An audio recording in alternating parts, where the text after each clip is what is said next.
Order, order. Good morning, everyone, and welcome to this meeting of the Environment, Food and Rural Affairs Select Committee.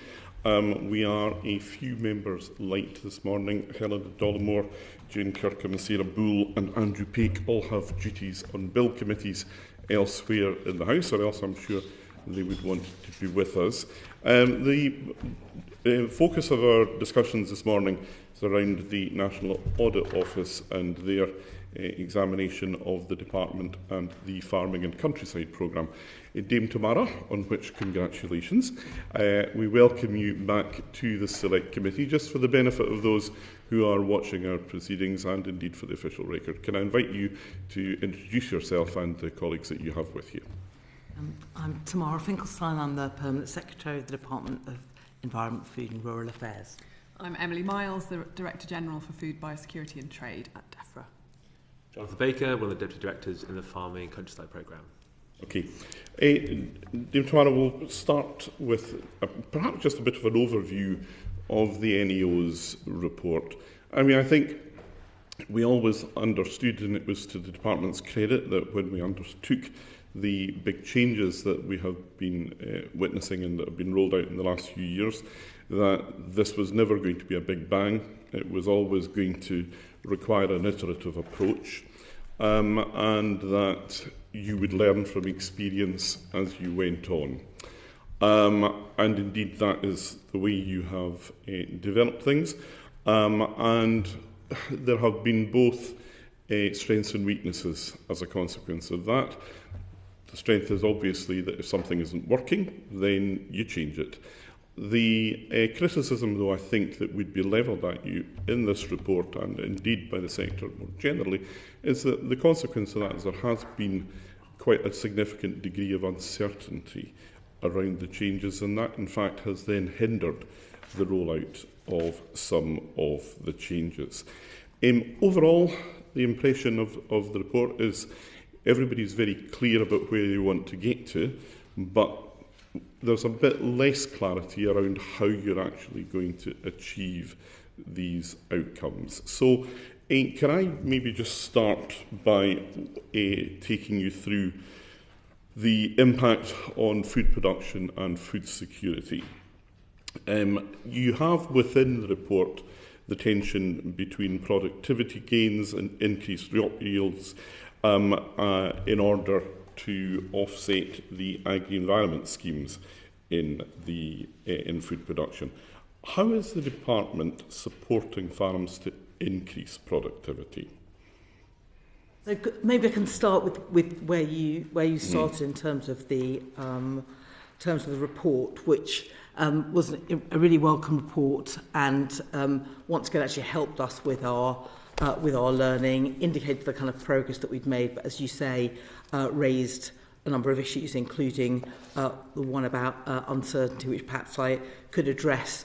I mean, it's worth saying that we've made quite a lot of progress on some of the areas that the NEO raised since the report. I suspect we'll come to some of those, but we've made quite a lot of progress in terms of developing our approach to outcomes and measuring success of developing our digital system and so on. So I hope that we will also get to talk to that. Just on the kind of point about uncertainty, and with a large programme that is looking to a sector to make a really significant transition over a long period of time, we are seeking to get the balance right between learning as we go and iterating, usually in response to what we're learning from the sector and what we're learning as we roll things out. So we made quite significant changes between SFI 22 and then SFI 23, and saw a significant take-up of SFI 23 linked to the changes that we've made. And it's getting the balance with that, with giving certainty, and absolutely recognise the need for certainty. And one of the really important points is when we get the spending review gives us what our settlement is for the following 3 years. Yeah. We then have a stretch in which we can give considerably more certainty. We'll come to the spending review later. Of course, maybe not the biggest of bang, but a pretty big bang was the decision of the Chancellor in the budget to accelerate the removal of direct payments. What changes have you had to make to your programme as a consequence of that? Well, I mean, we're moving forward on coming out of the kind of direct and delinked payments. But that acceleration of the ending of direct payments was a very significant move for a lot of farmers, and in an approach which you describe yourself as being iterative. How have you been able to cope with that? I mean, that is setting out what our schemes are and encouraging people to come into the schemes. And as we've seen that big take-up as SFI 23 and now the kind of expanded offer for 24. So we'd expect more people to be looking at the measures that they can take and coming into those schemes as a result as the transition moves along. And in terms of productivity, we also have had capital grants which support that shift into integrated productivity as well. So there's a range of ways. Mr. Rocker will have some questions for you in a second on productivity. But I mean, is it fair to characterise the department's view as being one that productivity would improve by virtue of the changes? There are a range of ways in which that move away from direct payment of itself would be sufficient to improve productivity. I see your colleague you're right nodding. Just add a couple of things and then maybe bring Ms. Miles in. I mean, there are a range of ways in which we expect to see sort of improvements in the kind of viability of the sector and productivity. One is people moving into our agri-environment schemes, greater diversification of businesses, reductions in agricultural rents, etc. So there's a whole range of ways, but maybe I can bring behind the concept of removing the basic payment scheme was the expectation that would encourage productivity improvements, and I think we've seen that already. So there's been I believe it's about 1% productivity improvement. There's also been some indications of improvement in the first couple of years around increased profits from diversification and capital efficiency. So I think the ratio between capital and income has gone up by over 25%. So there's signs. The most recent, we're in the third year now that we'd be looking at, so we just need to review that. And obviously income fell slightly last year, whereas the previous couple of years it was higher for farmers. There's then actions within the schemes, so improving soil health, improving animal health through the SFI does make a difference to productivity on farms. And then there are particular grant schemes that are focused on productivity improvement. So the Farming Equipment and Technology Fund and the Farming Investment Fund. And then last week, the Secretary of State announced the Adopt Fund. Of course, these are competitive schemes, and I think they're oversubscribed, aren't they? Yeah. So in a place where you are encouraging behavioural change within the whole sector, is that necessarily helpful? I think it what happens for those who don't make the cut, basically? I think what we're seeing with the Adopt concept, and that's been a heavily co-produced scheme with lots of farmers, is that there was an issue around how to get innovative practices understood and adopted elsewhere. So if we're funding the people who are sort of cutting edge and then others are coming to the demonstration farms and seeing, then that spreads the understanding and change. And then there's just the general incentive through cutting basic payment scheme, which is then meaning others are going to have to think through how they generate more income. I think that, if I may also just to come in, I think it's worth reflecting on the decision that ministers took this year in the context of when the transition started and over what phase we've been talking about reducing de-linked payments. So I think it was in perhaps 2017 that the idea of moving away from de-linked payments was first introduced. Legislation then came was introduced, I think, in 2018, passed in 2020. And in the preceding years, we've set out a number of ways in which we can support farmers through free business advice. It's only recently, in particular, that we've had to put budget controls around some of our schemes for the preceding few years. They were broadly kind of accessible to anyone who sought to apply, as long as we were delivering value for money. So there's been a huge amount of investment over the preceding 3 years, which has helped support that adoption. And some of the trends that Emily and Tamara referred to, that's bearing the fruit of those previous initiatives and policies. So I promise we'll not tell Treasury what you say about this, but the acceleration of basic payment ending, is that helpful to your iterative approach or not? Inevitably, it has the consequence of focusing on productivity, and that was why the Treasury have always thought that the basic payment scheme was not sufficient value for money. So what we're moving to, which is the Sustainable Farm Incentive and other schemes where we're paying for actions which will improve nature but also hopefully improve productivity on farm, and then with smaller budgets focused on those productivity farming grants, that should make a difference. What are you doing to measure and evaluate that? So there are a number of things that we track. Obviously, as I think the NEA report said, we used to have through the basic payment scheme, we had a very specific and granular sense of who was receiving what money and farms and so on. We have a number of other surveys that we do, so we look at farm incomes, and I'm sure my colleagues will have the detail, but we're tracking a number of different things to keep an eye on that, and we report at least every 6 months in public on those things. Right, we'll come to data and other issues later on, but Tim. Can I follow directly on that question, Chair, if that's all right? So based on your modelling of the productivity improvements needed, and there was a suggestion in the report that 1 in 9 farms would need to make productivity gains of 10%, which is quite significant. So based on your modelling, how many farms realistically might not be able to make the improvements necessary to stay viable? So I'd have to. It's what's written in the report is basically our modelling. I think it was saying, wasn't it, that something like 92% of farms had an opportunity for productivity improvement. I mean, I can look up some more detail and share that in a second if that's useful. The only thing I'd say about the modelling that's reported in the report is it's only focused on certain factors. It's not taking into account some of the external factors like climate shocks or commodity prices globally. It's just looking at the opportunity for farms within the context of the things that we know we have control over. Yeah. I guess, as the Chair's alluded to, there was already uncertainty before in the Farmer Opinion Tracker from 2023. I don't know if there's been a recent one. And that acceleration and removal of direct payments, I would suggest, might exacerbate uncertainty. So how are you monitoring different types of farming and their transition to ELM schemes? So we monitor farm incomes. We have very detailed and granular information on the types of farms that are taking up schemes. So, I can tell you on a week-by-week basis how many hectareage is under schemes, what kind of farms they are, whether they're cereals or uplands or livestock and so on. So we have all of that information in terms of the actual rollout of the schemes.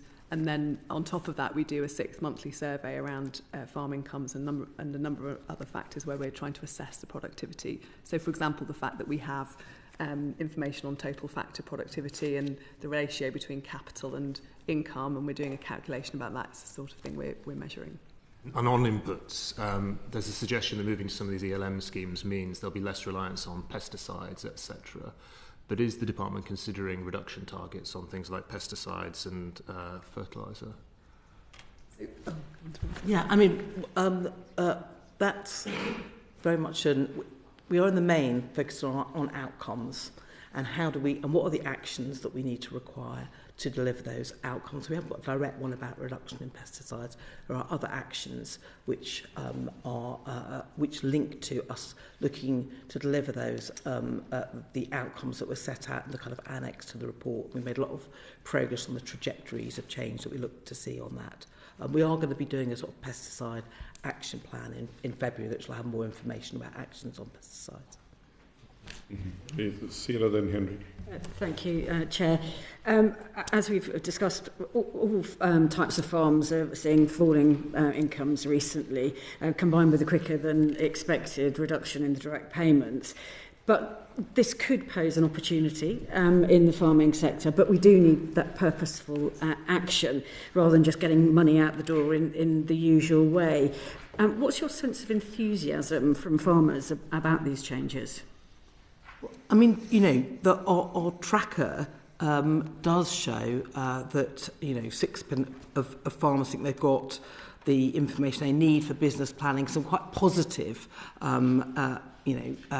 sense of farmers knowing some of what needs to be done. There are some less positive things about their trust in the department that we continue to work on. So, and the iterative nature of what we've done has actually sort of shown the increase in the take-up SFI23 and now the expanded offer shows actually just by action that people are understanding what it is that they need to do, are getting some of the information that they need and are taking part in the schemes. It's we always want to do more. There clearly is a sense we want more certainty, we want more information, and we continue to plan for providing more information. But I think it is positive. You might have seen that the Secretary of State talked about having a farming roadmap to 2050. And at the Oxford Farming Conferences, we did some workshops with farmers about what they'd like to see in that. And the take-up of those workshops and the enthusiasm to be part of what does this change look like was really interesting. People accepting that change needs to happen, they want to be part of it, and quite a lot of enthusiasm to be part of building that roadmap. Henry? We touched on the 1% productivity improvement, and you talked about diversification, capital versus income, then looked at soil health and animal health.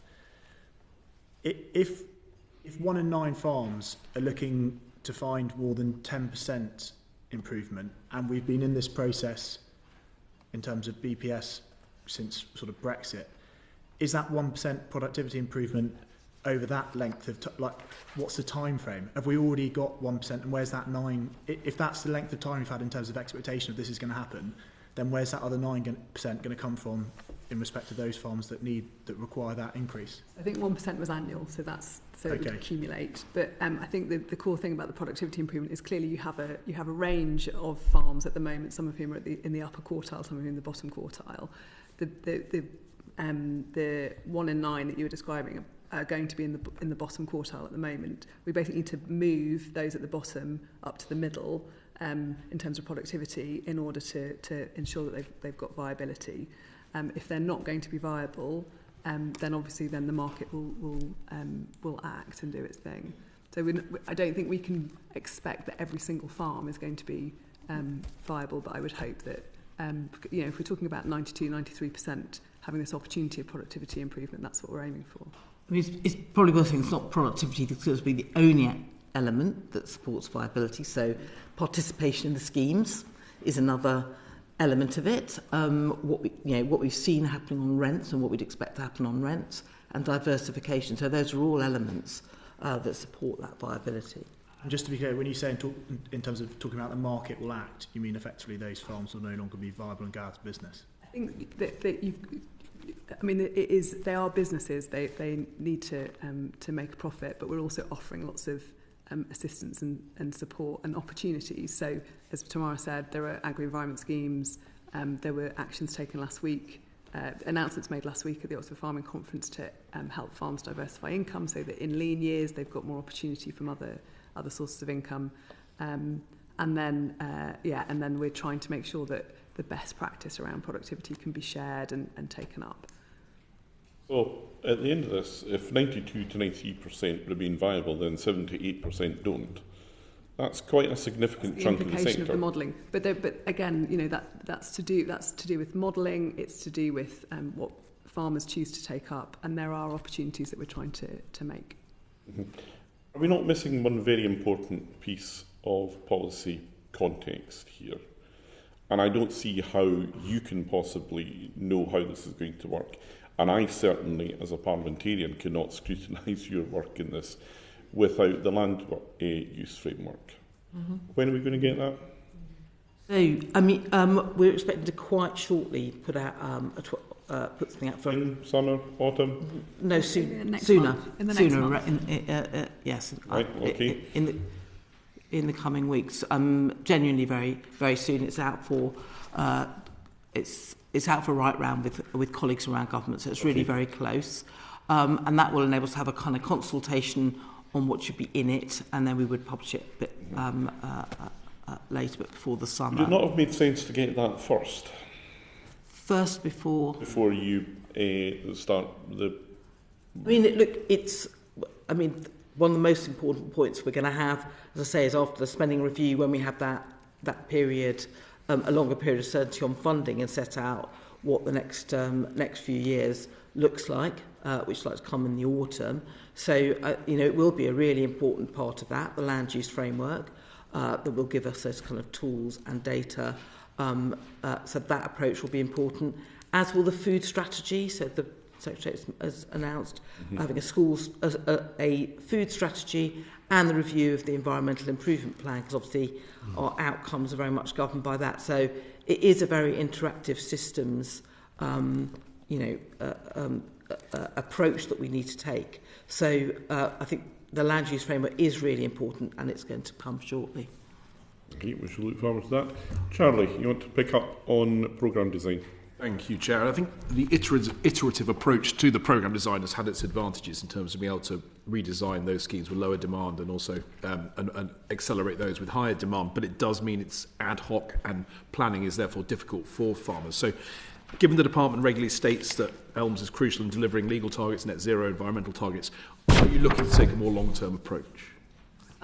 Yes, in a number of ways, and I might bring Mr. Baker in a moment to say a bit more. But we, as I said, we will have an element of certainty to be able to do to give a bit of a longer term approach when we have our settlement from the spending review. We're also looking to this roadmap that will give an even longer term to 2050 view of the kind of how we move. So we have been continually trying to balance that certainty against that change. I think we will continue to do so, so we have to.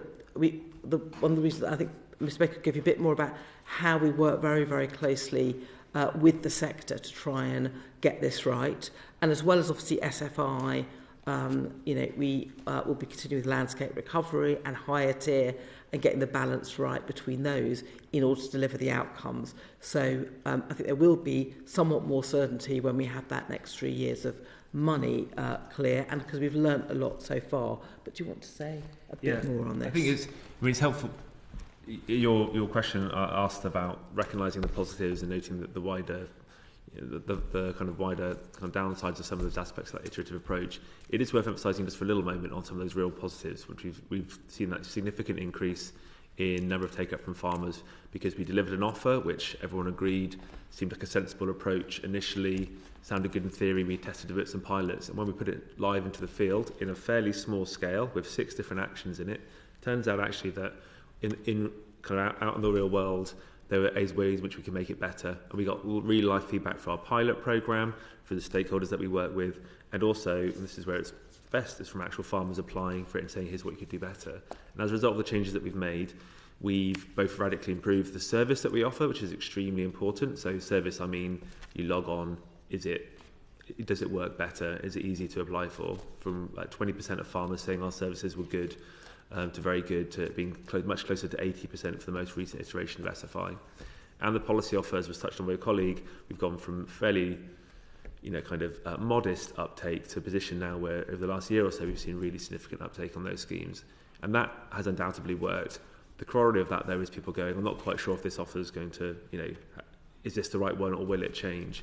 And the way that we're balancing that at the moment is looking, can we make smaller live changes to the offer? For example, I think 3 times we've made some quite tactical adjustments in response to feedback to specific options.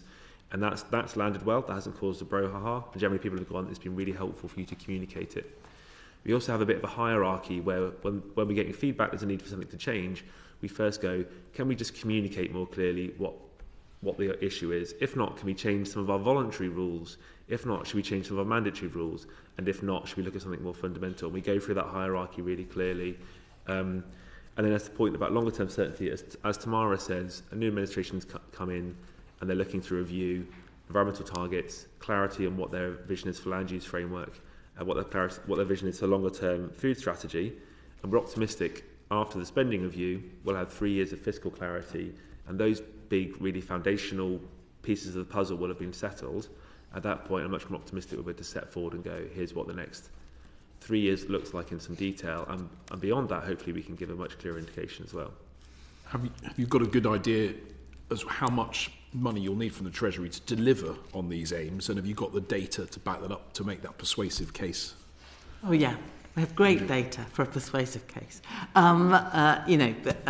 To take part in the spending review, but you've seen that in the last budget, we got £5 billion across the two years to be able to make progress on SFI, and yes, we have come down more sharply on D-link payments, but that's enabled us to really to really invest in the schemes. Yeah. And I think something that's been quite important is that there's political change, and there could have been a very significant change in the system. Actually, there was cloud that the government said didn't want to upset the apple cart, continuing with the sort of three elements of the kind of schemes that we've got in place, creating that certainty. When we have further fiscal certainty, we can do more. Yeah, it's just a concern, obviously, with these legal targets that if farmers don't have or you don't have the resource to give to farmers to achieve them, if you take, for example, water quality, which is going to be quite a significant challenge in terms of meeting that, nitrogenous and phosphorus contributions, etc., the farmers might end up getting blamed because they've not been able to achieve the targets that were set by government because they didn't have the resource delivered to them from the Treasury to DEFRA. Is that a concern? Yeah, and look, the way to achieving the outcomes is more than just about government money, and more about than just about government money that we give to farmers. There's going to be a range of ways. Regulation will play a part, ensuring that we're using our public money in a way that leverages in private money, and investment is going to be important, and the way in which farmers and others change behaviour. So there's a range of ways to deliver those targets, but investing in a programme that pays for public goods is part of what the transition is about, and will be part of was clearly part of this budget, and we got investment, so we were making the case in this next spending review as well. NFU is looking for £4 billion per annum from the CSR. People who look for certainty from comprehensive spending reviews can sometimes not necessarily get the sort of certainty they want. Do you recognise the £4 billion as a reasonable ask?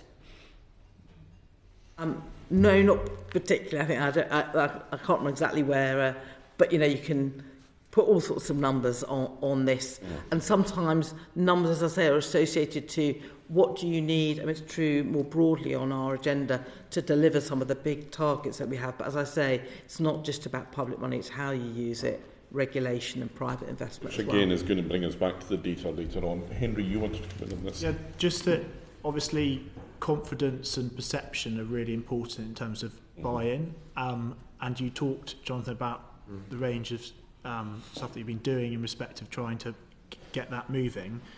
I was just wondering, is that in response to what the report was saying, particularly about in October 23, in terms of 35% of farmers, they're only in terms of 35% only being confident in DEFRA's ability to deliver the schemes and regulations, and a lot of that being down to your caution in terms of sharing information. I mean, Alistair's already touched upon it about the land use framework, for example.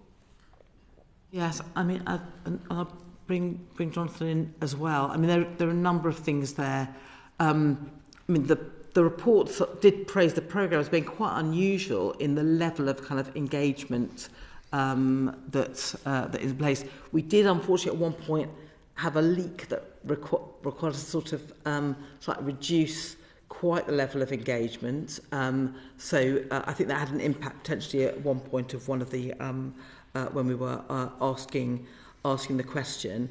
But I won't pretend that we don't need to continue to try to build up trust in DEFRA, trust in the schemes. We track the data, we take it very seriously. We have seen improvements in people knowing what they need to do, but I would love to see their confidence ratings increasing. So we continue to look at the ways in which we can engage. We are looking, and ministers are looking at what greater transparency, including on how we're doing against outcomes or evaluations and various things to try to increase transparency, because that obviously does improve confidence. So I think you will see more being shared at that point, and certainly the land use framework. But do you want to say more about the way in which we build trust? Yes, I think it's a point well made, and I think certainly NAO report helped us reflect on some of the ways in which the information that we've been sharing. Since then, we've put in the point around transparency. We put in increased reporting of, for example, a number of take-up of our schemes. We're looking to provide greater clarity, greater context around that, which is take-up has been X, and here's what that means in terms of contribution, or what we expected to see, or what we need to see. So, and it's also worth noting that the reason why you're able to highlight that statistic about 35% of farmers is because we've committed to every 6 months, and we're kind of 6 years into it, publishing this big survey. The field data, another version we published in February, and it's a really important bellwether for us. And a good example of us seeking to provide that transparency around the transition. In terms of how we build confidence, a huge part of that is as simple as turning up. So one of my teams are the engagement teams. We do a huge amount of going out, talking to and learning from farmers. And increasingly we've learned where to go to make that work, how to work through partners to get our message out. So can we work with, for example, vets or auction marts, so they have access to the information and that they can provide it. A lot of it is providing for other people. Some people want to hear from the government ministry and will join our webinars. We had, I think, 1,500 people last week on a webinar for higher tier. But other people go, no, I want to talk to farmers, I want to talk to my vet, I want to talk to other people. So we've really expanded going out and engaging through those systems, and we find that really valuable, and it does support what we're trying to do around some of our key messages. And that's one of the ways in which we can help with productivity, and by supporting farmers to access our schemes. If farmers understand what's happening, they understand what opportunities are available to them, because we're being really proactive in that, it's much more likely that we'll see those changes that we need to see, which is why we've taken it so seriously. Well, I mean, the metrics are going in the right direction. On SFI, scoring 8 out of 10, you've got 28% in 2022, and that's up to 48% in 23. So it's going in the right direction, but it's still poor, isn't it?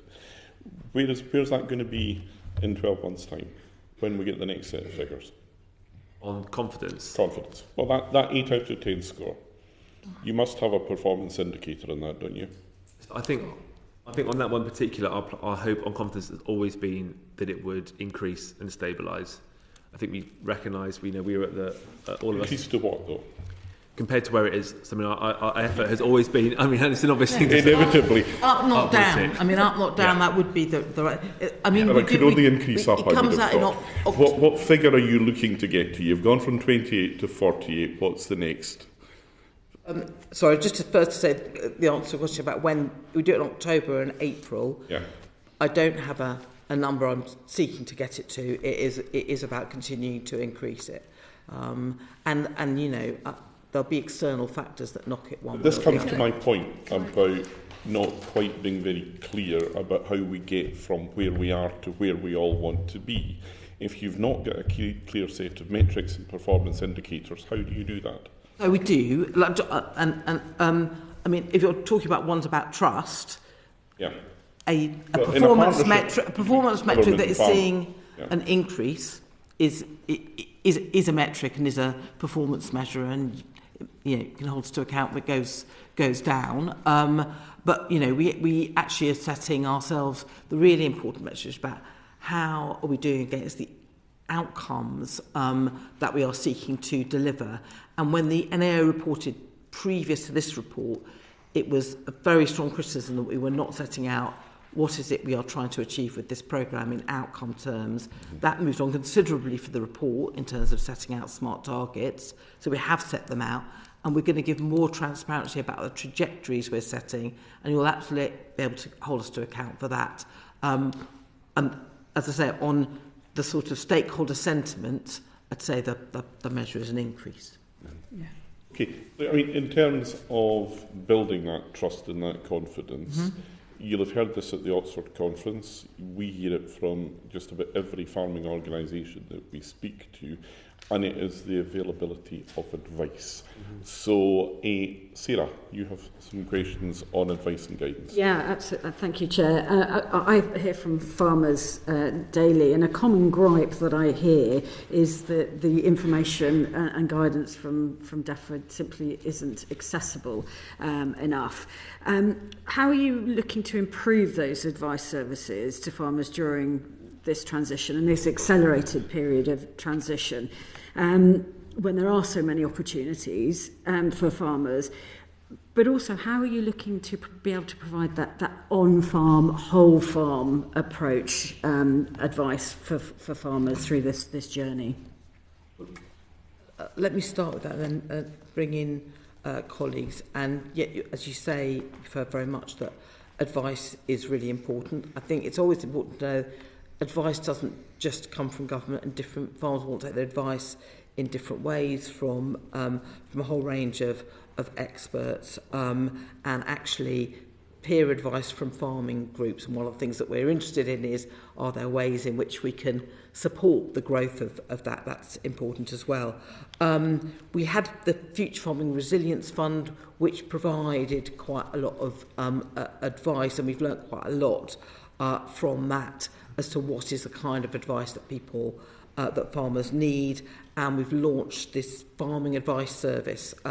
So that is a comprehensive way in which to reach people through newsletters, through webinars, and through a helpline.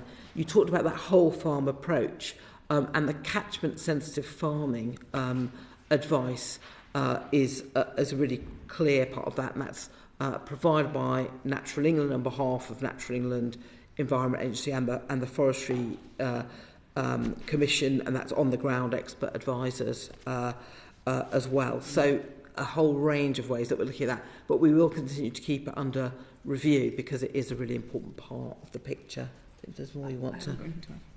Thank you. You mentioned the Farming Resilience Fund. It's been broadly welcomed, but the scheme will end in March. Yep. Why is the scheme going to end before the end of the agricultural transition? And what will you offer in additional support after that date? Yeah. So it was always sort of intended to get us going on the kind of transition, to provide advice, but also to give us a sense of what is needed and what works best. So we are getting a lot of learning from that in building the farming advice service. So that is what will provide advice. But as I say, some of that more comprehensive whole farm, deep advice from the catchment sensitive farming advisors. Mm-hmm.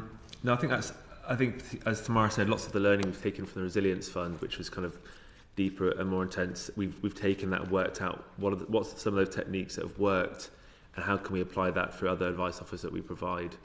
So we've taken that learning straight back up into the farming advice service and catchment sensitive farming process. So it has been a valuable, I think, 3 different versions of that scheme, but for the reason that Tamara set out, the focus is now shifting to these other offers. Yeah. Yeah, and then Tamara, you mentioned the on-the-ground support and that peer-to-peer learning and how valuable that is in the sector, and I certainly can testify to that from my experience.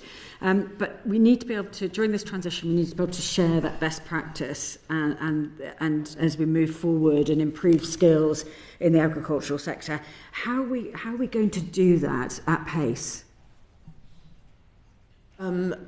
So, look, we're always looking at ways that further support that. As I say, the stuff that's in the farming advice service is exactly about sharing good practice and making that accessible in a range of different ways that people might want to access it. And so, I mean, that's the major way that we are supporting that. I think one of the things as we look at this is what more can we do to support that peer-led support, on farm, and the sort of groups that people really trust because they generally trust each other and learning from each other. So we will look at ways in which we continue to support that. But the farming advice service is the major service that we're... Just add a little bit of colour to that as well. So there are a huge range of those networks out there. AHDB run the monitor farms, and they do a huge amount of activity. Nature Friendly Farming Network. There's also the farm clusters that have been extremely effective, kind of bottom-up farmers coming together to test and learn from each other, as well as the fact that lots of farmers then receive advice from a range of different people. And what we're seeking to do as much as possible is how can we help those groups and other groups like professional stakeholders who go out and talk to farmers, how can we give them the information that they need so they can then go and deliver that with confidence that they're going to go and talk about higher tier in a way that's accurate. They can talk about SFI in a way that they're getting lots of questions from land agents. We then brief the land agents and say, here's the answers, and they can kind of go out. So it allows us to, in a more efficient way, embed that key messages and learning through the sector by working through other partners. And that model has been really effective. And part of the effectiveness is farmers like to talk to those, they're more confident talking to those people than they necessarily would be a kind of, myself or others, that they trust those people, they've got relationships with them, and they know their farms and their circumstances, and that's been really effective. Yeah, I agree. And just going back to reiterate that it's the accessibility that is really important to that fact. And also just going back to the Chair's comments earlier about maybe putting some KPIs on that so that we've got something really tangible to make sure that we can say from where we are, we have that improvement to getting farmers on board, to be able to have that level of support and accessibility to that support.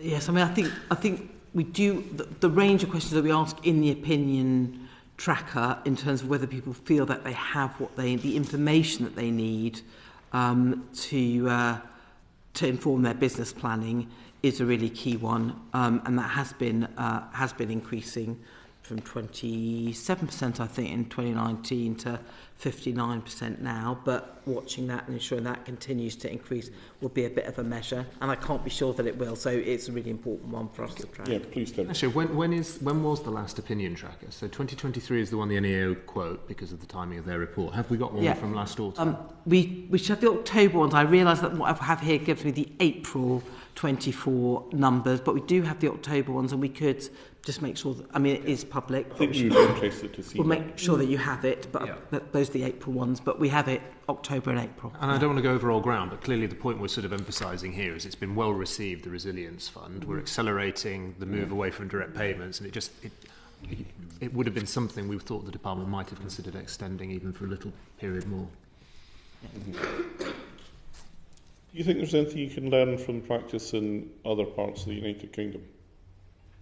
Yes, there always is, and we do have really strong relationships because obviously different things are being done in different parts of the UK, and we have very strong relationships. In terms of that on-farm, whole-farm advice? On advice. It's one of the things that I hope we'll be looking at as we do the farming roadmap. So going back to the conversation about productivity, we're going to need to think quite sharply about what kind of support and interventions we do from government to support that learning that needs to go on. So, for example, I chaired a roundtable a few weeks ago with Lord Duncurry, where we were talking about how to get technologies adopted with a number of actors around the country. What I think is interesting in Wales, for example, is their agri-tech innovation centres, where they are getting small businesses in and providing a sort of incubator and help. It's almost like a small business can have its own R&D department in Anglesey to go and work up turning potatoes in a field into a crisp business. I think Northern Ireland have got similar arrangements. So I think we should be looking at that and exploring those sorts of ideas. I do think, having chaired this round table a few weeks ago, that there are some very good initiatives happening in England as well, and we just need to work out which of those to back. And we probably also need to be quite sector specific. Scottish model? I don't know the Scottish model so well. I mean, an organisation like SAC Consulting, for example, which is a spin-off of the Agricultural College, it's achieving what you're talking about. It's that relationship of trust. It's somebody who will hold the hand of the small farmer, not the people who've got the resource to go out and engage a land agent. Because these are the people who have really struggled with the changes from the ending of basic payments to ELMS and SFI, isn't it? Mm-hmm. Would it not make sense to provide something, or to continue providing something, that was going to help the people who needed the help most, not the big guys who can always get it anyway? Yeah, and I think if the objective in terms of diversifying farm income is in part to bring parts of the supply chain onto farm, so you're not just producing the primary product but potentially doing some processing or marketing as well, then that's the sort of support we might be interested in. It sounds like that's what they might be doing in Scotland.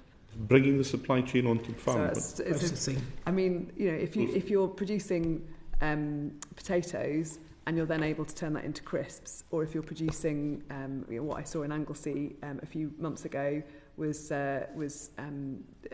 flavoured gins or whatever, that you're able to then produce a product that's going directly to market as well as producing the primary thing. That might be an opportunity in terms of diversification. And do you think that's going to assist many upland farmers, for example? I think it varies by farm, doesn't it, about what the opportunities would be. But I think we need to make sure there are a range of things. They might be about using technology differently on farm. They might be about diversifying out of primary production into other food work. There might be other incomes. We talked last week about planning changes that might enable using the assets on the farm in a different way. It's all quite involved. It's quite daunting, isn't it?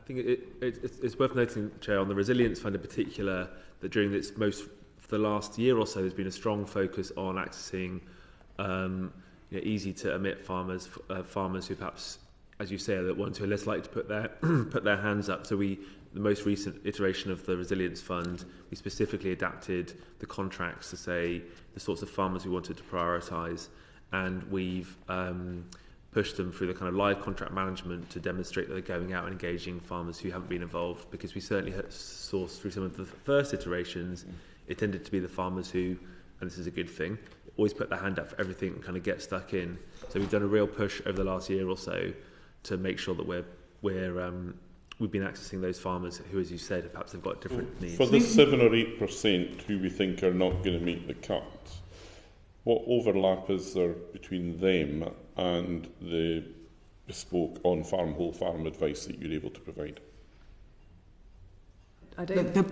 There are layers of advice in terms of what, and people access different advice depending on how they wish to operate. If you've identified farms as being ones that will not survive the change, do you not have some obligation, towards these people to offer them some help? And we did one of the criteria is to target farmers across the whole of the Resilience Fund, but in particular, in the most recent iteration, was to target those sectors and those farm types who are have the kind of greatest need to make the transition. So those groups you specifically referred to, which are broadly speaking, say upland farmers and grazing farms. Look, the most important thing that we can do is to set up good schemes that are accessible and really clear advice as to how you access them. The farming advice scheme is a kind of layer on top that allows people to kind of ask questions and access in that way. Lots of other people like the NFU or other kind of groups that farmers will be members on are also providing some of that support and advice. You will access it through a range of ways, including having those conversations with those in your area that are more confident about it. And as I say, I think we should look at ways in which we support that kind of peer learning. So there will be layers of ways in which people will get their advice. We'll continue to keep it under review, but the Farming Advice Service, catchment sensitive farming, is part of the offer. But really what we need to make sure is we have good schemes, really clearly identified, and really, really good guidance on that, and that we're I'm beginning to understand why this causes a concern. It does. Jenny, you wanted to come in. Thank you. Have you, so the 7%, have you identified those, or have you just modelled that? This is modelling. Yeah. And the implication of 7%, to go back to it, is that those are the farms that are going to have to do even more than the model assumed, would, in terms of take-up of schemes or diversifying income or improving yield, etc., than the model had assumed would be normal. So your model, I appreciate that, sorry. Yeah. So, I mean, I think, for example, we know from that modelling that farmers in the uplands are going to my next question. Are going to have more of a challenge than some others. And I was just wondering if Jonathan wanted to say something about the upland working group. Yeah, we can definitely touch on that. I mean, it's also worth noting that this modelling we're referring to, perhaps not, is broadly similar, very similar to what we published, I think, in 2018 and 2019. So the analysis has been out there, been subject to interrogation by external colleagues, academics, NFU and others, and shows this level of plausible change and so on and so forth. So it's quite well established out there. And as Emily said, it's primarily, but not every sector, there's a need to kind of close the productivity gap, whilst also continuing to push that kind of vanguard forward. On the point around upland farms in particular, the Minister recently chaired the first kind of upland task and finish group. that we've kicked off, and this is specifically focusing on the point that Tamara is making, which is looking at our schemes and offers and making sure that they're as accessible as possible to tenant farmers. So one of the routes to farmers responding to the transition, alongside rent, alongside diversification, alongside productivity improvements, is being able to access our schemes.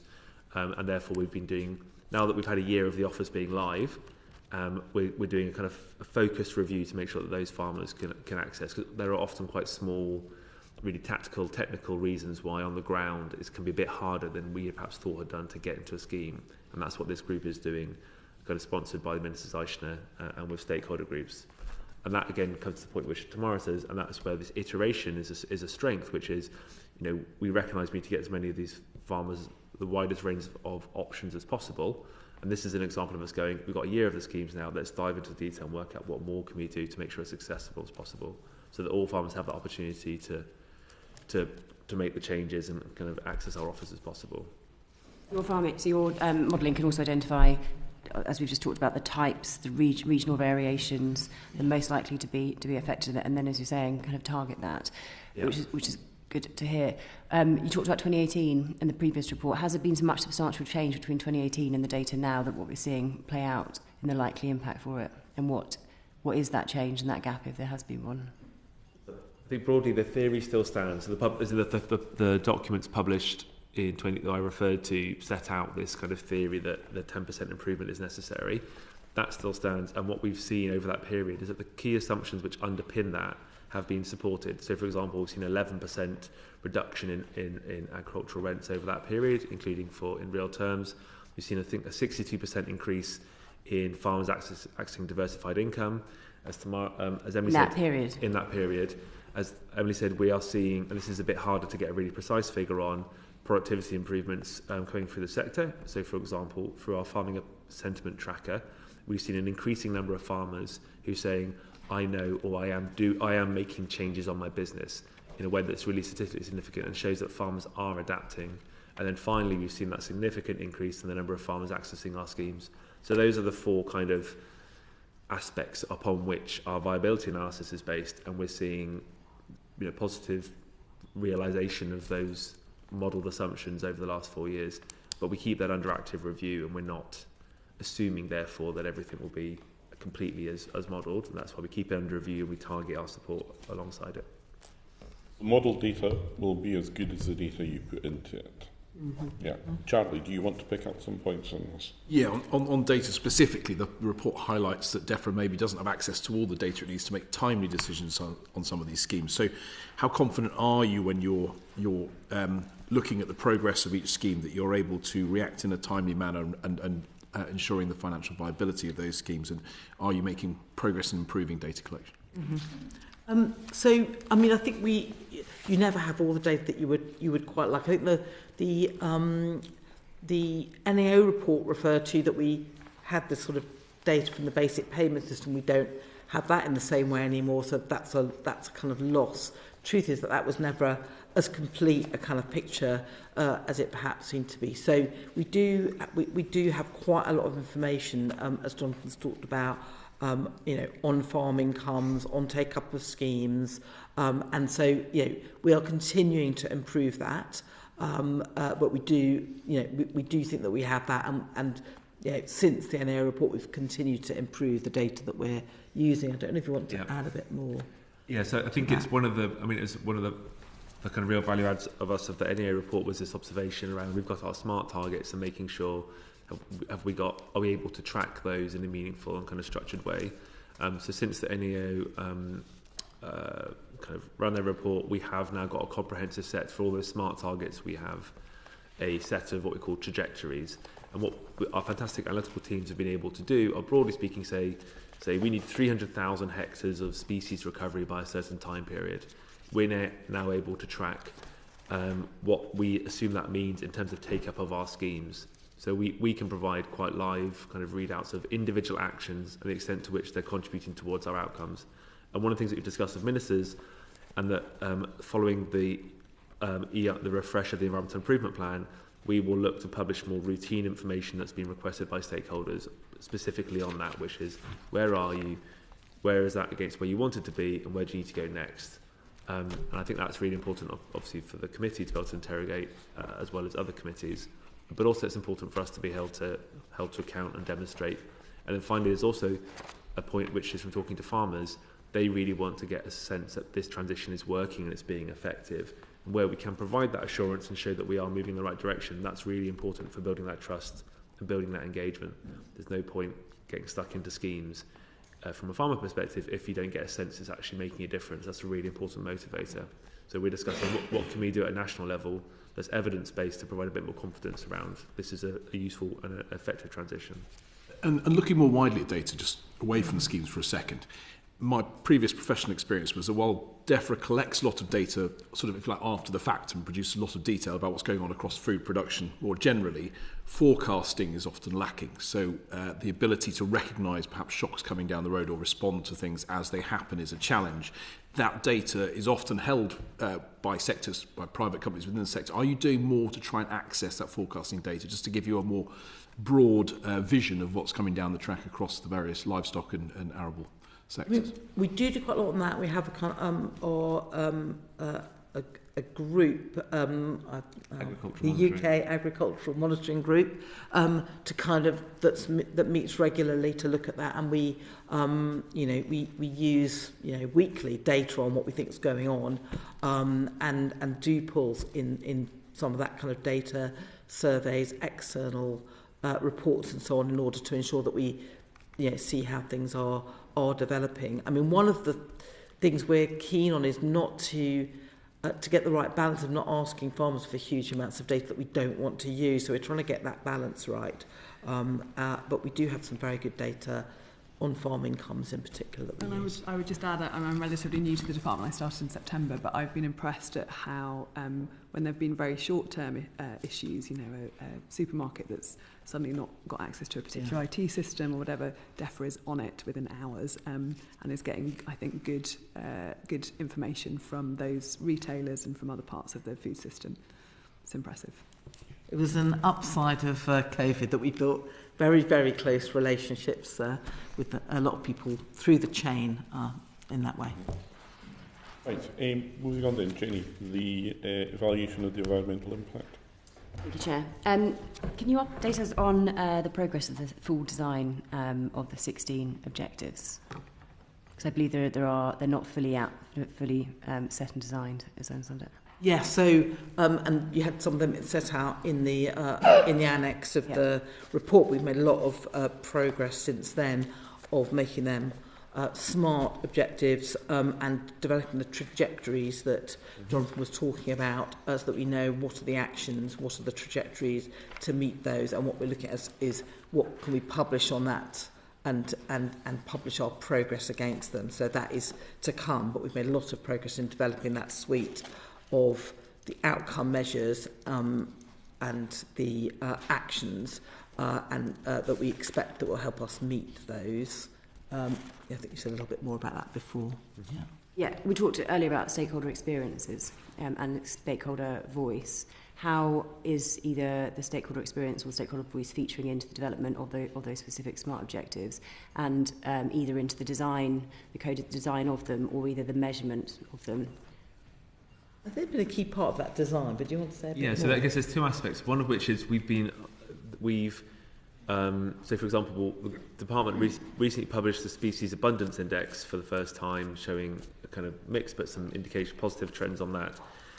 That was the first version of that, and that was very clearly presented back to our academic expert kind of environmental and farming stakeholders as a kind of first go, please tell us how we can make this better. Ahead of the next offer being planned. And we've done the same. For example, as I said, we've started to publish more routine data around take-up of SFI every quarter. And as part of that, we recently did a set of questions for our stakeholders, like what other information would be helpful and how can we complement this? And that's where some of these asks have come for us to provide a bit more contextual information. So it's not just the raw data, a bit more wider information. So I think stakeholders have definitely been involved in that. To come back to the point around targets, the engagement around that was primarily through Parliament, as realistically that's the goal setting for those statutory targets. That was the process whereby those were set, and then what we did through our setting of the programme and the first environmental improvement plan is go, there's a headline target to restore water quality or this amount of triple SIs. We then did internal work across the department to work out what could or should the programme deliver and what could or should be delivered through other means. So just to say, the Environmental Improvement Plan has targets, both long-term and interim targets, and that, as long as it's through Parliament and is a kind of statutory process, we then the farming programme, which is an incredibly important part of how we're going to live those environmental targets. Pick those as you've got in the report as to which of those which of those targets we need to contribute to and how. And now we've kind of developed trajectories as to how we're going to deliver those so that we can measure our progress against them. And we're going to publish more on this. Ministers are really keen for that to be more transparent, which, we've made huge progress since the report. But if the NA was writing a report today, they would say, we want to see you publish it. And that is our intention to be greater transparency. What's the timeline for that? I don't have a timeline for that, but ministers are considering what do they want to publish on a range of areas, but they want to see greater transparency, including on this, so I don't have a date on that yet. When do you expect to know a date for that?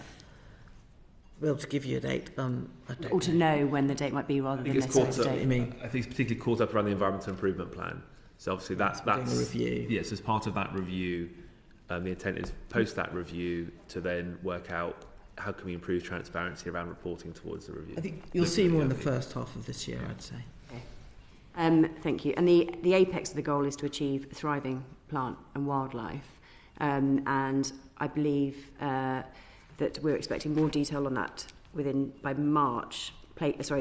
More details on how we deliver thriving plant and wildlife by March this year. Is that correct? That's the species abundance target is the kind of target to the apex kind of target on the on our environmental goals, and we have out already a draft way in which we'll measure that, which we're consulting on, and we'll say more this April. And that doesn't include detail on pesticides, is that correct, or is that covered separately? Pesticides is separately, but we are doing more on pesticides on a pesticides action plan, which is also in the coming months, I think in the spring to summer. So the first half of the year, we'll get detail on that. Okay, thank you. Henry, you want to come in then, Sarah? Just sort of more generally, the aim is to support 65% or 80% in terms of nature-friendly farming, and farmers have to adopt it on at least 10 to 15%, right? But there's no what do we understand as nature-friendly farming? I appreciate you've set out those 16 objectives, and you're saying that you're going to have objectives within those, specifically defined outcomes in due course. Of how we're going to deliver those outcomes, what might be interim ways of measuring our success against them. But the overarching, for that to happen, we know that we need to have the vast majority of farmers in schemes. So, we've said for some time, which was regarded as not as good a target, but of saying, we want to get, is 80%, isn't it, into schemes. That, in a way, not that has gone as a target, but that was our major thing, which was let's get people into schemes. And correctly, previous to this, the NAO has criticised us and said, yes, into schemes, but to do what and to achieve what? So we are basically adding to that in much more detail by saying we want them to be in these sort of schemes in order to deliver outcomes. And now we'll say more about how will you know if we're on track to deliver the outcomes. And that is nature-friendly farming, effectively. So for that, you want people to come into those schemes, and then within those schemes you set up those 16 objectives, and then and that's what you define as nature-friendly farming. So just, if I may, just on the very precise point around nature-friendly farming. So there's a specific metric which is, as you've described, 65 to 80% of farmers having 10 to 15% of their land in nature-friendly farming actions. We have a specific. We know precisely what those actions we're referring to when we say that, because that target is a really good example of an output target that supports a species abundance target, but the actual delivery of that looks like creating habitat on farm. It looks like making food sources available, and that's that output target we were talking about is an extremely important one for generalist species and farmland-specific bird species. So in answer to your very first question, yes, we do have a definition for that action, for that target of what we mean and what actions. And that's a good example of one of those trajectories that we can form in that in a certain given period of time, a certain amount of farmers have applied for those actions. We can work out, are we on track or not? And we can then go, well, this action we're doing better or not. This one we're doing less well. Let's make some changes. But yeah, we do know the answer to that question. For you to know what you mean is a good start. Yeah. But surely what matters is that the farmers and the land managers should know what you mean. And that's a problem at the moment, isn't it? I think on that specific point, we know there's a question about clarity about exactly what we mean precisely. What I would say, a lot of the advice that we've put out and the sources of advice that we've talked to, that we've referred to, they're very clear. And when they work with the farmers on what good looks like on an individual farm case, so I think a lot of the delivery of this stuff looks like farmers taking professional advice or taking peer-to-peer advice or engaging with government advice and working out what good looks like. And that's one of the big areas that we've seen most recently that we've been focusing on. So, for example, over the summer, we developed a set of products in response to feedback from farmers that said, these are sorts of actions that you could do on your farm if you're just getting started. These are sorts of actions which more experienced farmers are doing for grassland and for arable. And we tested that over the summer, and that sort of product was really helpful. So that's the way in which we're trying to give farmers greater clarity on what good looks like on their farm business. But we're also really clear it's for them to determine and take advice rather than us to say, here's what you must do. Sounds like the sort of thing that would be useful to have a land use framework for. Yeah, they will. Mm-hmm. And seriously, do you see the land use framework as shaping this work, or does this work shape the land use framework? The land use framework is going to shape this. It's going to shape this work. It will set out the kind of the principles. And is that part of the problem you've got in getting the from here to there? You've not got that overall strategy in the framework. Well, I think we're on track to have the framework, and that will help us to shape, continue to shape the schemes, and that next 3-year period is going to be the key, the key thing that we can bring together with the land use framework. But in the meantime, for the farmers at the sharp end, they're now finding they're being pushed off the cliff with the ending of basic payments. And I'm not getting any sense that there's a great deal of urgency in helping them through that. So, let just say something and then begin. There absolutely is. So, we have designed schemes that are absolutely consistent with where we want to go through in the land use framework, and putting considerable money this year and next into them. Describe those schemes as seeing good take-up, and the reason I'm talking about this next 3-year period is that we do have to have certainty around the money to go with the land use framework, and the framework of outcomes that we now have for the programme that we didn't have in quite the same way.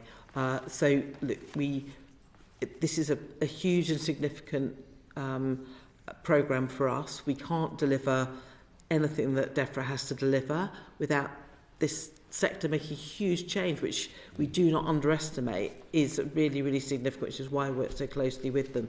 So there is urgency and commitment to do that. And the land use framework, the food strategy, the review of the environmental improvement plan, the roadmap are all parts of that picture. Josh. Thank you, Chair. So following the discussion we've been having about the environmental objectives, I'd like to touch on some of those higher impact actions and how they could be optimised. So in the agricultural transition plan that was published around a year ago, DEFRA acknowledged that the environmental land management schemes needed to be more targeted, and you've already started some work on that, for example, bringing in premium payments for certain actions that have got higher environmental outcomes. But the plan was a bit vague about the timing of any further moves, and so I think the picture's a bit uncertain there. So could you tell us if and when you plan to introduce any more targeted and ambitious actions to achieve those environmental objectives? Yeah, I'm happy to come in on that. So I think, we completely recognise, as in the NA report had a kind of an implication that the focus has only been on an SFI and kind of those wider offers, which is worth noting are extremely important. So as your colleague mentioned, water quality targets really hard to deliver SFI is completely essential to delivering that. As the same as the target that you just referred to, you need SFI to deliver that 65 to 80%. But yet we completely recognise and have made a huge amount of progress on those more complex, locally tailored options. So landscape recovery, we're now at over 50 projects through rounds 1 and 2. We've got the first set. The way that scheme works, you have 2 years of development, bringing farmers together, writing contracts, working out what you want to do, which is really complex, deep work. We've got the first of those projects have now written to us to say basically what they want to do to move to the development phase, and we're hoping that about half of that first round will have done the same in the next by March. So that's there's like 600, I think, kilometres of river we'll be looking to restore through that first round. The second round, so like 200,000 hectares of habitat. So these are really significant projects with kind of best part of 1,000 farmers in them, delivering really high ambition schemes. So is certainly making progress and is kind of ahead of schedule in some ways, because we've seen this level of demand from farmers that we've risen to and responded to. Then on the higher tier offer, which is where it's more locally bespoke, tailored actions, often happening on triple SIs, we confirmed in December that we'll carry that scheme forward, put in place a range of improvements, so rolling application windows, which makes it easier for us and farmers to administer, simpler, more flexible, added some additional actions and improve those. Farmers, Natural England and Forestry Commission are out and about at the moment. I'm talking to farmers as part of the pre-application for that process. And in February, we're going to set out further information about how we're going to get those farmers in. And we confirmed that about 1,200 farmers, 1,200 farmers will be able to get into that scheme in the period it's going to be open over from the summer. And then in terms of the premium payments in SFI, so there were 20 actions where we slightly increased the payment rates because we had seen historically that farmers tended to not engage in those actions, often because they required land use change and more permanent ways of changes to farm practices. And our assessment is that those premiums have been effective. They're delivering value for money, and we are seeing an increase in those actions compared to what we would have seen otherwise. And it's a question for ministers as part of how SFI and other schemes will evolve at whether or not we introduce more of those. And come back to the Chair's point about the land use framework, that will certainly help us for those more targeted schemes, because it will give us a framework within which we can start to prioritise and target. Okay, great. So some stakeholders have expressed concern that by allowing farmers to have a free choice from a real big range of actions, that some of the environmental objectives might not be realised. And you've mentioned Natural England, we talked in the past about them potentially, or their lack of advice being a bottleneck for countryside stewardship in particular. So what are you doing to manage that risk that, for example, SFI could crowd out other schemes that have greater environmental benefits? They might be more costly, might be more complicated, but they have, greater outcomes. Mm-hmm. I mean, look, we have the outcome. That's what we're trying to achieve. So we will look at the balance of the schemes to try to achieve those. As Jonathan was saying, using the premium, using premium payments so that you get greater take up on the moorland, grassland, peat, agroforestry actions was one way of doing it. I mean, the point of SFI, though, is also just to bring people into the scheme, to start doing some actions, because all the evidence is if you start doing some actions, you're then open to looking at other actions that you might be able to take. So it's trying to get the balance right of getting something, which SFI is, to bring everybody in, pay premium for some of the more the other actions, but very much also having landscape recovery and higher tier in place. So one of the reasons that we iterate a bit is how do you best get that balance right to achieve the outcomes and get the certainty. So it's difficult to do, and we try to do it with farmers to try and get the balance right. Okay. And just lastly, before the election, this committee reported on soil health, and one of the things that they mentioned in that report was that the sort of pick-and-mix approach between SFI and countryside stewardship could limit some of those environmental gains. So the recommendation was that environmental land management schemes incentivise combinations of SFI and CS actions that essentially dovetail to produce cumulative environmental gains. So in my neck of the woods, that might look like a farm combining the SFI action of planting pollen and nectar mix with the CS measure of managing lowland heathland, which is really crucial landscape in our area. So does the department have any plans to incentivise the combining of SFI and CS to, those actions that would work well together? I mean, so this SFI expanded offer brings the kind of countryside stewardship and SFI together and then separates at a higher tier.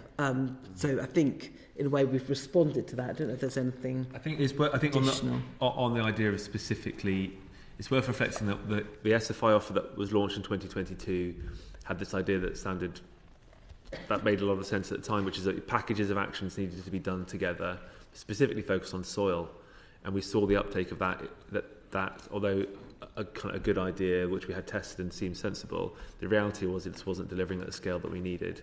So the requirement to do certain combinations of actions at certain levels always risks kind of iron hand of government kind of saying, here's what you must do, and that just not quite working for those farm businesses. So we're open-minded about that, particularly as schemes evolve over time. And Tamara talked about, as more and more farmers come into the scheme, they get greater confidence because they've been doing it for a couple of years. They get access wider advice. But our current focus for that kind of combination is to focus on advice, to focus on support, to focus on communication. But over time, it's one of those things that we will always look to advise ministers on. And actually, and just come back to the other point before about higher tier, I forgot to mention, I think about 25% of the actions that are currently in SFI were formerly higher tier actions. So one of the things we did in terms of designing the current offer is looked really closely with Naturalink and others and go, are there actions that we can move from this scheme, which is is more complex to administer and requires an expert to sign off? Can we move that into a scheme which is much more kind of flexible and kind of self-service? And we have done that. So there's a kind of the premise that there's SFI which does the less good stuff and the higher tier which does all the fantastic stuff isn't quite right in reality. They're different delivery mechanisms rather than one's, one delivers different outcomes than the other one. And that's how we've delivered them. So we actually have seen quite a big increase in some of the take-up of actions that used to be in higher tier as a result of that delivery change. Okay, that's really promising. And I understand that you wouldn't want to kind of specifically group things together and kind of force farmers down a certain route of, if some actions are deliverable but others aren't, that, they feel like they have to do the full package. But through the advice, is there kind of encouragement to sort of go to the next stage, if you like? So you say you've got people through the door with SFI, maybe you've got them onto some of those higher paying actions. Does the advice then sort of guide them through the process of maybe going into countryside stewardship or, the higher tier to sort of, again, get those greater environmental gains that maybe without the advice they wouldn't take up? I think definitely in terms of the intent, that's what one of the key metrics for that advice is helping farmers undertake the right measure of activities. And actually one of our changes of focus now with the RPA is you've got kind of 30,000 or more, I think 45,000 rather, farmers in agri-environment schemes. And that's a huge community who want their schemes to deliver well. So one of our shifting focuses has been, how can we help those farmers in schemes understand A, how to comply, and B, how to comply in a way that's better for outcomes. So that's where stuff, for example, we're doing like video case studies and how-tos by farmers at the right time of year to give a bit more of a push so that farmers go, well, I know I need to do this. Actually, it's the first time I've ever done it. And can someone help me? But yes, on the point about advice. The only other thing I'd add is the farming roadmap. So with farmers, we want to be thinking through what sort of further adjustments we would be making to schemes. And they may be things, as Jonathan referenced, like in the land use framework, whether certain actions need to be particularly targeted in certain areas. We may want to review whether there are certain, I'd say, minority of actions where we think less value for money compared to the ones that are particularly high value for money. Do we continue those? We may want to think about the payment rates again, just so that we're incentivising the right kinds of schemes. So it's that sort of thing with feedback that we'd be wanting to adjust. There is also the question of bundling actions has a complexity in terms of delivery, which makes it more tricky. But the emphasis in the last year or two has been about trying to open it up, make it available, make it flexible, so that we're encouraging people into the space, and then we will build out from there. Okay, thank you. Okay, moving on to compliance with regulations. Jenny, you want to pick this up? Yes, thank you, Chair. Thank you very much. Your report highlighted that DEFRA taking actions to improve environmental regulation of farming, but it also says that farmers' compliance with some aspects of the current regulation is low. Are you collecting data to understand what that level is for compliance, and can you and are you collecting data, and can you tell us where that compliance is low specifically? In terms of complying with regulation. So we wanted to make, as part of the kind of change, a shift in regulation, so it could be fairer and clearer and more effective, and bring people into compliance with advice. One of the things as part of that, the Environment Agency has been doing a lot more, because then we need to ensure that we're doing the inspections and the enforcement, and the Environment Agency has massively increased the number of staff involved in that inspection. I think quadrupled it since 2019-20. Number of staff. With the number of staff, and also increased the number of farm inspections. We had a target of 4,000 for the year, and are for 24-25, and are reaching that. So that's one of the things, so that's the that has led to a number of improvement actions.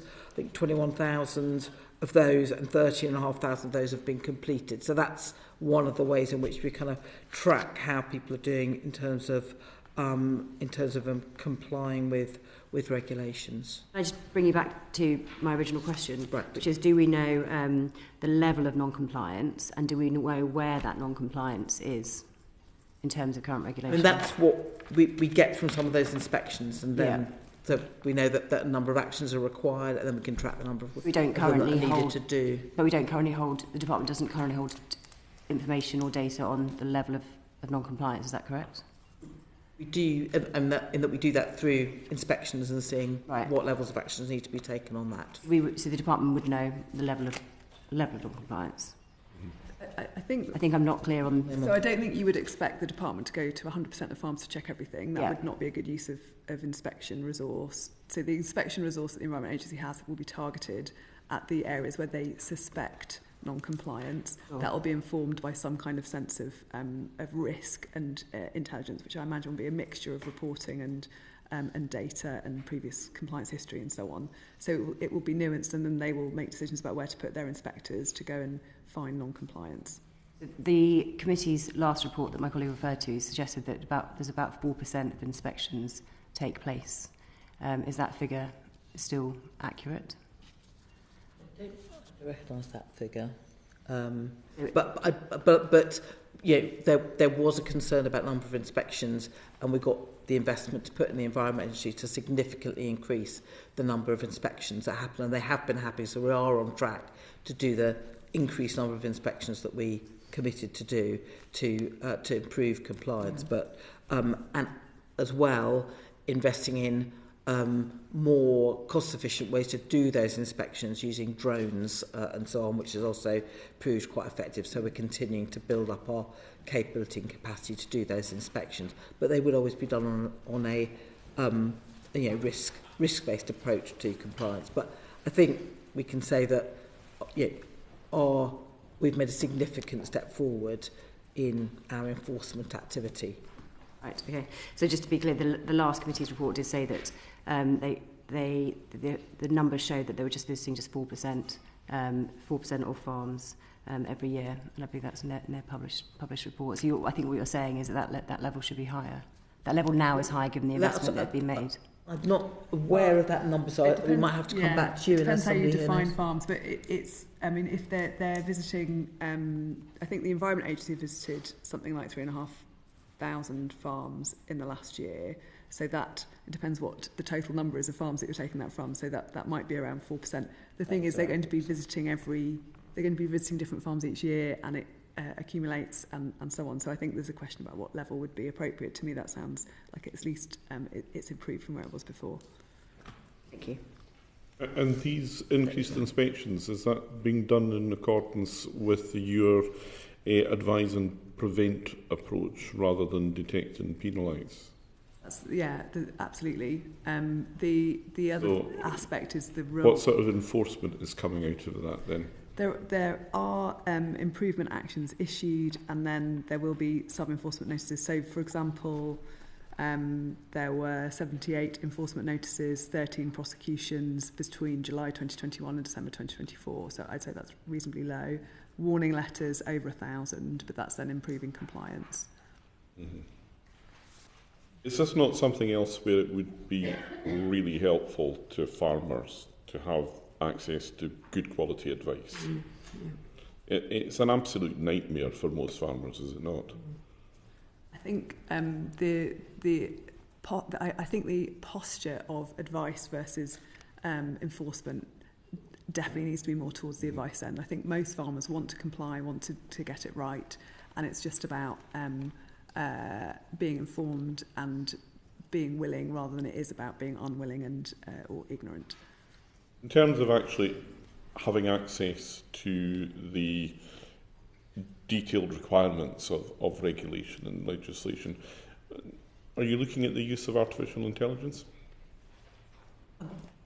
I should say that actually at the Oxford Farming Conference, I was at one of our workshops. I was talking to someone who was doing exactly that, was basically using AI to kind of on some of our guidance to create a different way of accessing our guidance, which is really interesting. So there will be improvements of that kind. I mean, but as ever, in these conversations, we also have to be where farmers are at. Some will be comfortable of then using that kind of tool, others won't. So that's why we've got the range of ways in which we provide advice. But I should say on the regulation, it's a significant strand of the programme to shift our regulation to be a kind of advice-based inspections, not about the punitive. Otherwise, your increased level of inspections just leaves farmers feeling, here's somebody else coming along to tell me what to do. For the RPA and EA, a massive change in that culture, and the ending of cross-compliance was in order, was part of that. But and so the inspections are very much advice-led. They lead to actions that are required, and then we're assessing those because we need to look at those. But it's very much the nature of our enforcement activity. I have a family member who works in this area. The future farming budget. Jenny, were you wanting to lead in this? Yep, thank you, Chair. I suspect the answer to this question is along the lines of not very. How confident are you that you'll be able to meet your current spending commitments, funding commitments, in the next financial year, in the next funding round? So we know what our budget is, post the budget for this year and for next year, and we know how we can use that. And you've seen the way in which we're approaching that, which is taking our dealing payments down faster and investing in the agri-environment scheme. So we've got real certainty over that, and planning on that basis, and then we're preparing for a spending review that will happen in June, which will give us the certainty over the following years. In the department, this budget and flooding are our two major budgets. So, and it does a lot of work because it's transitioning the farming sector and totally critical in delivering our environmental targets. So, major part of our budget. And where are the pressures that you're facing, and where are the areas that you're scrutinising for that future investment and funding?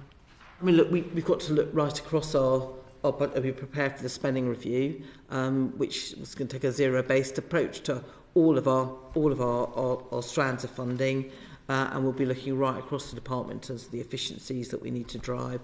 A particular element is how we invest in our digital and technology in order to both give better service to customers and improve our efficiency. So that's a major part of the work that we're looking at as well.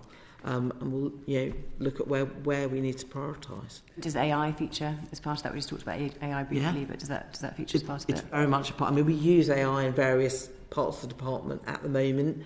Some of the challenges in using AI is the infrastructure that we have in place, and we've had quite a task of a lot of legacy infrastructure that we needed to evolve. We spent quite a lot of money on that. And then it's the state in which your data's in. So we're doing quite a lot of work ensuring that your data is in a form that allows you to use AI. There's huge potential for that. So we are absolutely looking at that as part of these changes. Has the department looked at the impact of some of the quite fast temporary closures of grants has had, and will that feature into your thinking for future spending, where it's deployed and where it's not? The impact. I didn't quite catch the capital grants. Yeah, so using capital grants. Yeah.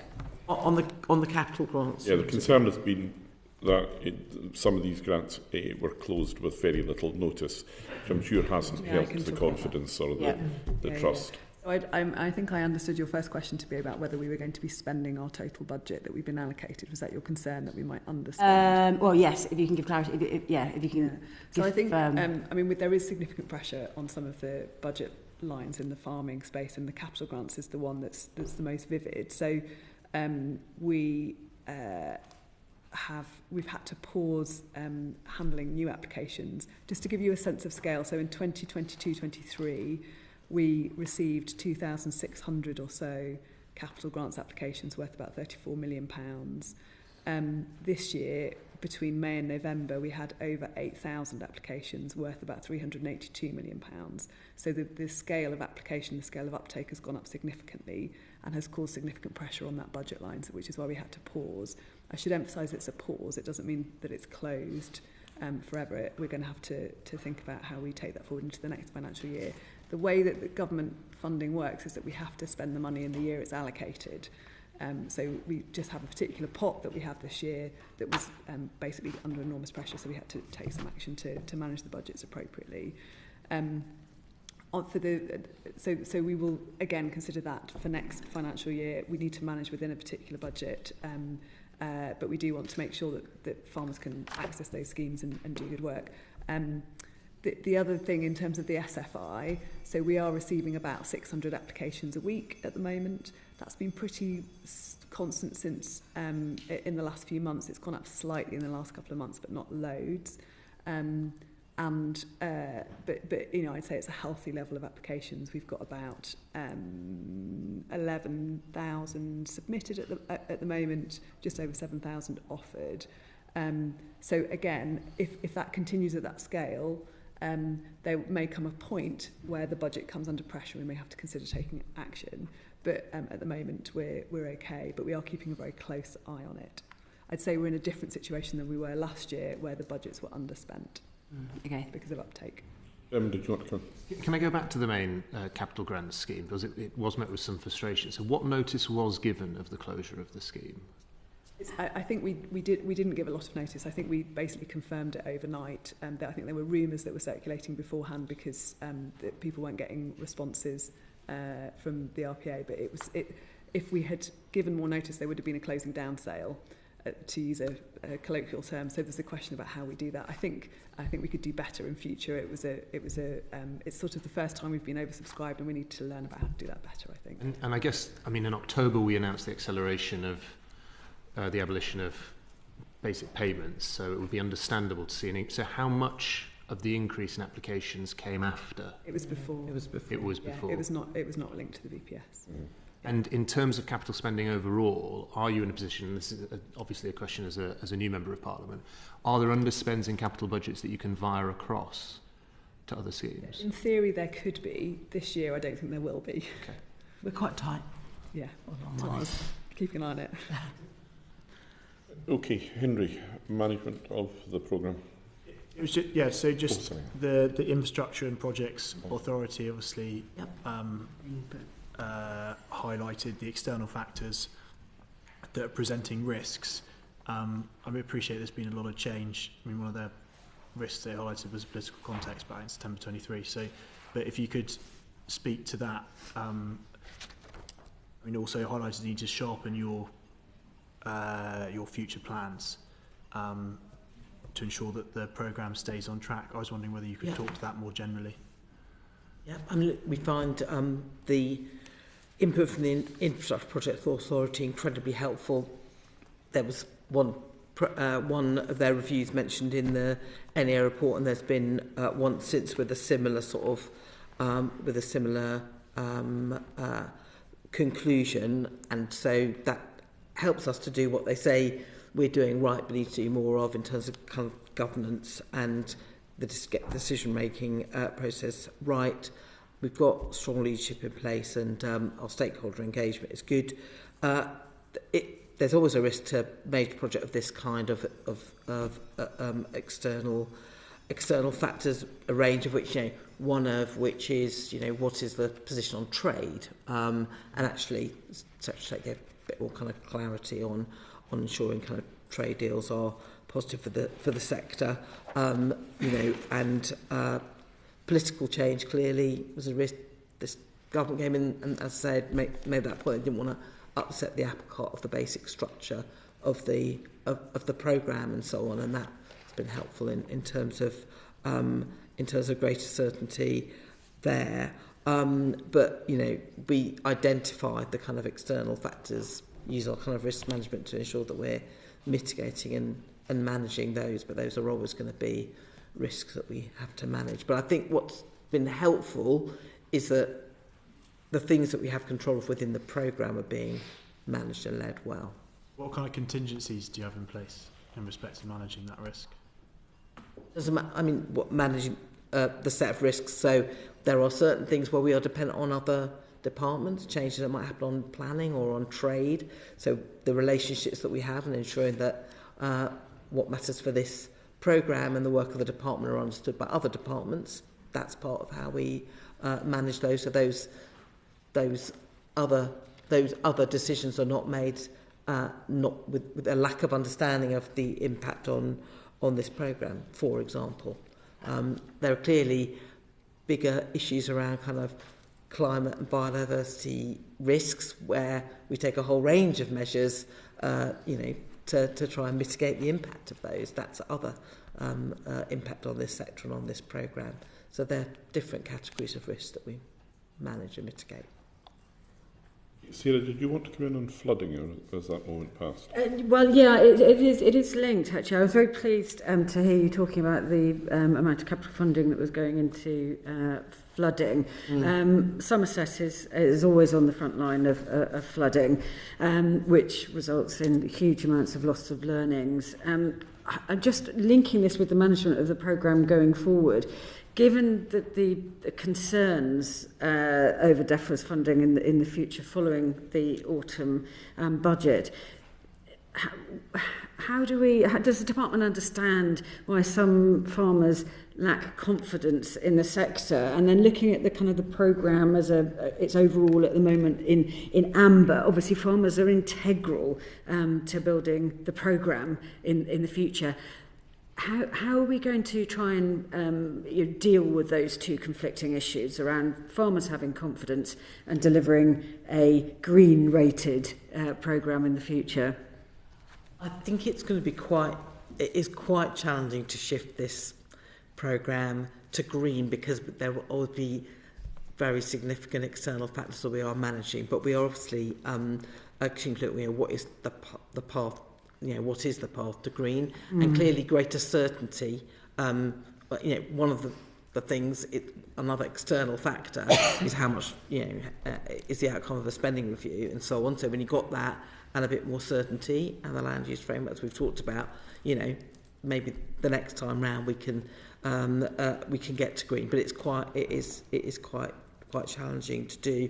I think you also obviously talk about the impact of flooding, and obviously we had some significant storms that massively affected farmers, that have been providing some funding as a result of that, and also big investment in internal drainage boards, which I know is also really welcomed by farmers. And we are looking at the flooding infrastructure investment programme at the moment, and obviously impact on farmers will be an aspect of that as we continue to shape it.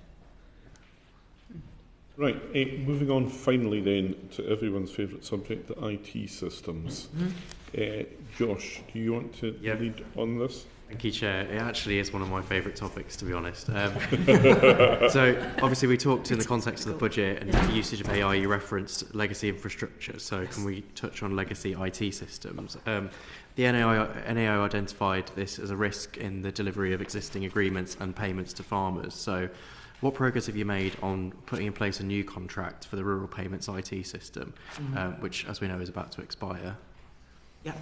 So we have made a lot of progress since the report, and as you described, it's a critical aspect of the programme.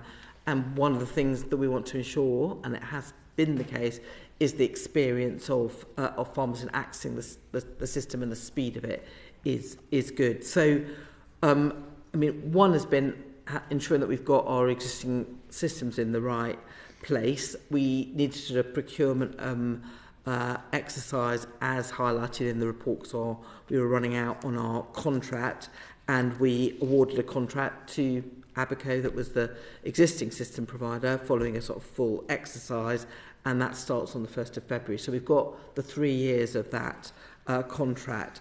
We've also, over the last year, done quite a lot of replacement of servers and storage hardware, so a number of things to deal with some of the legacy issues. So that's some of what we've done to get the existing system infrastructure-wise in the right place. We've also introduced quite a lot of sort of software technology improvements with new kind of components, upgraded the payment system, and developed some new sort of smoother user pathways in the software. But then the question really is, we've got 3 years on that procurement, but that basically gives us the time to build the successor system. So we have done the discovery and completed that just at the end of December for that. So we are developing the alpha and then the beta of that. So because we need to be in a place by 27-28 to have that in place. So I'm feeling quite confident that we're doing the right things to get a good system in place by the end of the period. Okay, so the awarding of that 3-year contract, that enables you to develop the schemes further, so it's not just about continuity of payments, it's also about continued improvements, which sounds like you're making to hardware as well, which is really positive. Yeah. Okay. Just in terms of the timescales here, from what the report stated, the need for a new system was flagged 5 whole years ago, and there then seems to have been a gap of around 2 years before the procurement process properly started, and we're now obviously 3 years on from that, and you said you're well underway with that work now, but why did it take so long to identify that need and take action for getting a new IT system? Yeah, it's an absolutely reasonable question. We did early on in the scheme consider, should we use the city agri and build on that, which had lots of problems around it, or should we build something from scratch? And we spent probably too long worrying about what we should do on that. The history of in the RPA did feed, and for the department did feed into that, on the massive risk if you're trying to build a new scheme and build confidence in it, of the risk of not being able to do the IT well. In the end, fed into us deciding to rely on City Agri. And we have during that time been working on, well, what does a successor look like? But we ran out of time and therefore needed to do this procurement process. So it's a reasonable criticism, but that was a very difficult decision to take. And during that time we had quite a lot of change around of leadership and so on. So that fed into that a bit. But I do think we're now on kind of an even keel on what we should be doing. And we're not going, we've now got 3 more years. We're using that time to build the system that we need to build. And I think, hopefully to do that well. Okay, great. Could you just touch on the benefits that sort of new bespoke system will bring, maybe for administration or even cost savings based on what we've got now? Yeah, I mean, we want to have a system that is speedy in giving the answers that farmers need and is really easy to access in the way that you'd expect the kind of modern interface with any organisation to be. I think we'll see considerable improvements. I'm also keen that we look at it as to how do we structure the data that's in it so that we ensure that across the DEFRA group, where we use data around land a lot, we're not then reinventing, and when someone looks for a permit, we're asking for information all over again. So hopefully we'll structure the data in a way that we can use it more effectively, and that gives all the sort of optionality around using AI and other improvements. So it will be quite central to the way in which we make improvements in the way in which we deal with customers right across the DEFRA group. Can I give a couple of illustrations? So when I arrived in September, at that point for the SFI, there was a little team, I think of about 8 people in the RPA, who were going through each application and just double checking that the actions that had been applied for you could have coherently between them, and there weren't farmers who were applying for something they couldn't apply for. They managed to put in an IT change in September, which now means that all is done in an automated way, and they're incrementally doing that all the time at the RPA, trying to improve the efficiency, which means that we are now at the point where we're doing a 24-day turnaround time for SFI applications. And in fact, for the previous scheme, the SFI 23, it was more like 9 days because it was a much simpler scheme. I mean, now we've got 103 actions. It's a bit more complicated. But that is the sort of thing that with the new IT system, we would be expecting to improve from an efficiency point of view. Another example is in the customer space. At the moment, I'm in charge of both the RPA and the Animal and Plant Health Agency. They have different approaches to how they relate to livestock farmers, and I think have different tags for them. At the moment, the RPA system is harder to change. With a new system, we can align those better. Another example is with geospatial information, where the county parish holding number is particularly key from a data point of view. But the Environment Agency use a different way, I think, of tagging land. So we would like to be able to join that up, but we can only do that if we've got a relatively flexible system. Okay, great. And I think what you've just described there touches on a lot of the improvements that we've been, asking to see. So the IT systems are might be boring, but I think they're crucial to a lot of the stuff you need to deliver. They're boring until they go wrong. Is the department still a bit traumatised by the meltdown of 2015, do you think? No, I think people have very much moved on, and I would say that one of the things is that in preparing for EU exit, we had to a tight and clear deadline develop 5 new IT systems that work really effectively with customers, and we did it really successfully to time and to budget, and I think that massively increased our confidence on this. So hopefully you'll see that confidence in producing a really good system here as well. Okay, well, I think subject to anybody catching my eye around the table, we've covered all the areas that we require to cover for this morning, albeit that I anticipate, given we've been talking about a programme at Amber, that there's quite a lot of material here to which we will be wanting to return, and in the not too distant future. So can I thank you all for your evidence this morning? It's been greatly appreciated. I suspect there are 1 or 2 points that we will still want to follow up in correspondence, as is normally the case, and also place on record the appreciation of the committee to the officers of the National Audit Office who prepared this report.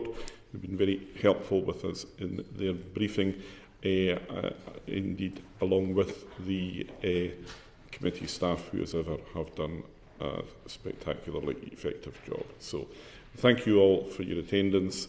This session is concluded. Order, order.